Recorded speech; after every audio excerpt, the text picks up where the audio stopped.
Градежните работи за изградба на водоводен систем на просторот на новопланираната населба Трпезица започнуваат од денеска. Увид изврши градоначалникот Чадиев. Со реализацијата на активностите чиста вода за пиење од градскиот водовод ќе добијат жителите на населбата Трпезица и населените места Дурутовец и Чолошево. Се прави цевковод во должина од 4700 метри, каде што ќе има една препумпна станица. Висината на целокупниот проект е негде повеќе од 14,5 милиони денари. Пари обезбедени од проект од мерката 321 преку владата на Република Македонија.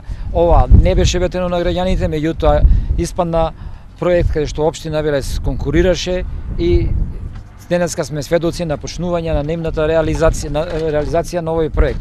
Овој проект го ценевме дека е од исклучителна важност, бидејќи на овој потек гравитираат повеќе од 3000 жители. Локацијата станува се поатрактивна, вели Чадиев, што допринесува да се изреализира еден ваков проект. Новата водоводна линија ќе се поврзе на водоводот кој оди кон Речани.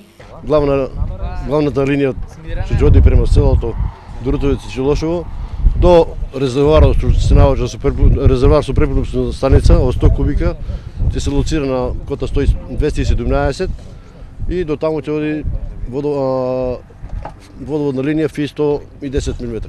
После тој резервоар продолжува со пумпи, продолжува до цело Чолошево, негде во должина од 3 км и 600 метра, фи 90. Има постоечки резервоар во селото од 50 метри кубни и еден крак ќе се одвои према селото Дурутовец од 240 метра и таа со Фи-90. Граѓаните задоволни од проектот велат дека со ова ќе се реши еден од нивните најголеми проблеми со кои со години се соочуваат. Да го реализираат воедно еден и од главните приоритети кои што го посочуваше овдешното население. Со тоа ќе се овозможи спојување со градската мрежа и обезбедување на квалитетна вода за пиење за населението. Работите на водоводот треба да завршат за околу 3 месеци.